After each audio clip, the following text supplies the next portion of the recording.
Would I had died instead of you, O Absalom, my son, my son. It's the sheer cry of grief, that feeling of utter hopelessness and helplessness, the deepest depth of despair. For those of us who have ever lost someone, particularly someone who has died too early in life, this story from 2 Samuel, these words of David's at the end, likely bring back a wave of emotion. For me, it was standing in the hallway of the hospital as I looked in and saw my brother lying on the table, his body now lifeless. I remember leaning against the wall. It's the only thing to keep me up, and just slowly sliding to a sitting position, crying, "Oh, Absalom, my brother, my brother." In a way, my story, my Absalom moment, is not all that different than the story we hear this morning in 2 Samuel. You may be wondering how we get to this point with King David, where father and son and lots of other people are at war with one another. And your wondering is fair, because that is a little bit what the lectionary does to us. Since last week, we have skipped over about 6 chapters of this story. If you were with us last week, we ended with David admitting his sin that went back a couple more weeks to when he took Bathsheba for his own, and then he murdered her current husband, Uriah. That's where we were, and what we heard at the end of last week was Nathan the prophet speaking on behalf of God, telling David that the sword will always be upon your house, and that God will raise up trouble against David within his own family. And if we took the time to read through those chapters to get us where we are, and really the rest of 2 Samuel, you would know that Nathan, as a prophet speaking on behalf of God, could not have been more correct. What we have missed, in case you don't want to go back and read those, so that you have an idea, because we often just hear the same stories. We missed Amnon, who's one of David's sons. He rapes Tamar. Tamar is also one of David's daughters, a half-sister to Amnon. David doesn't do anything about it. He doesn't punish Amnon. He doesn't get justice, because Amnon is the firstborn, and he loves him. So then Absalom, who we hear about today, you wouldn't know that he was David's son until the very end.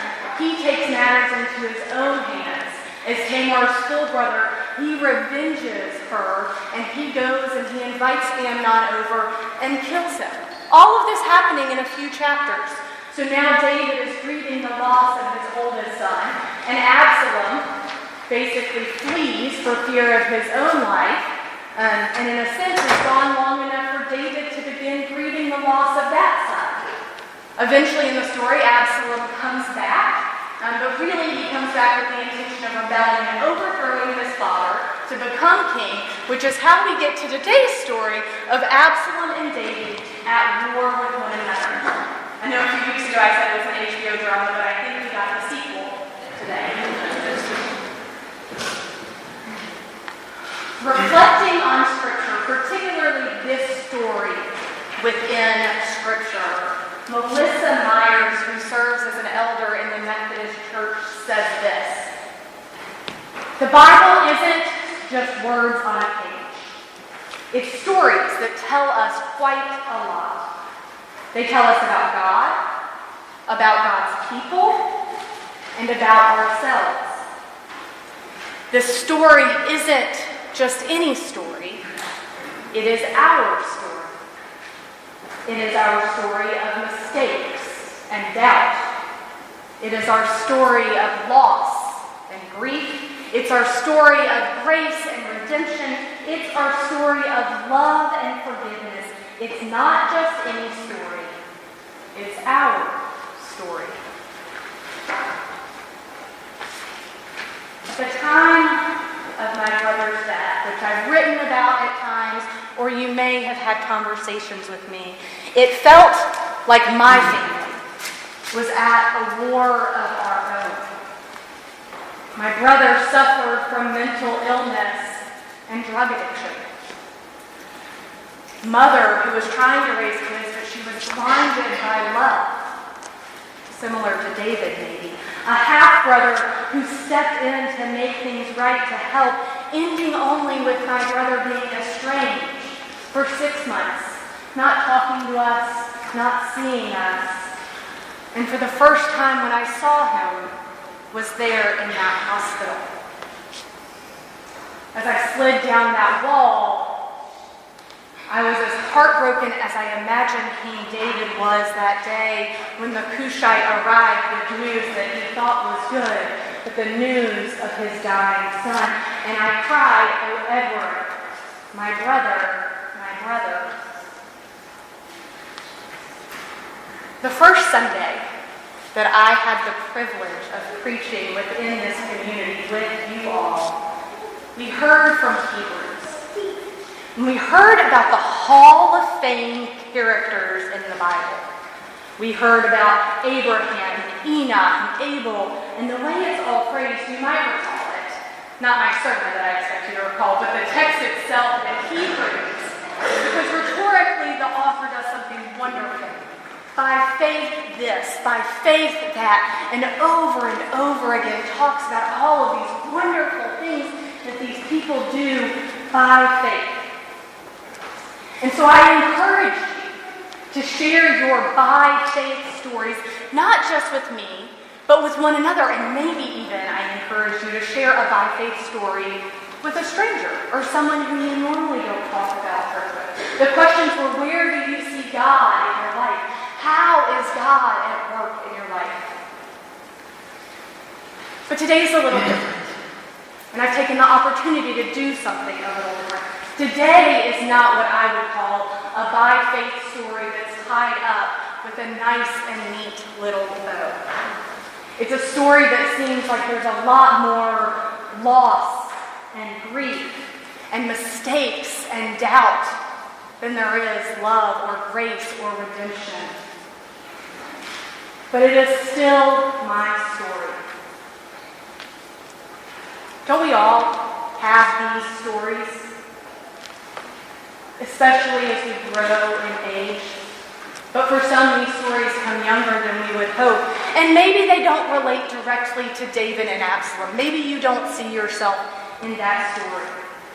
But other stories from the Bible, other characters, those stories that we don't necessarily share with our neighbor, those stories that maybe we write in our journal or our diary that are for our eyes only.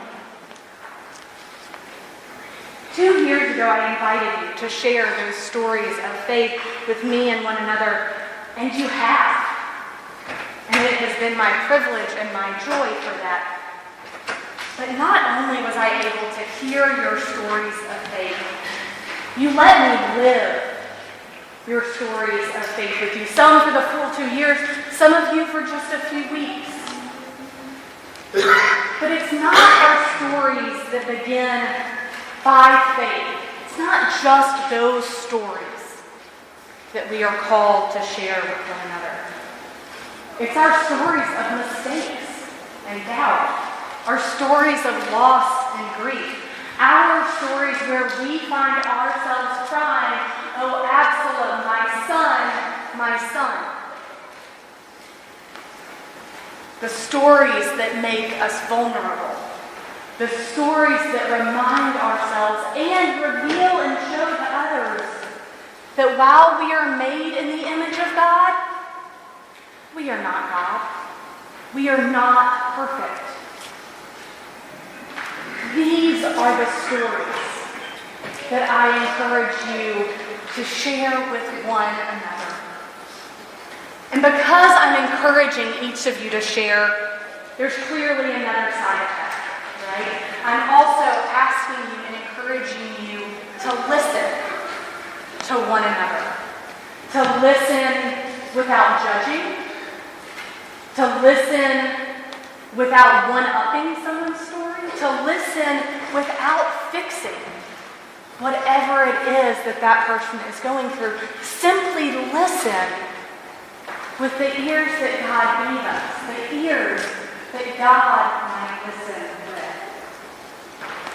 When we share these stories of doubt, stories of mistakes, stories of loss, stories of grief, we open up and create that space. The space for redemption, the space for grace, the space for forgiveness, the space for love. And in doing so, we become that much closer to creating God's kingdom here on earth. Amen.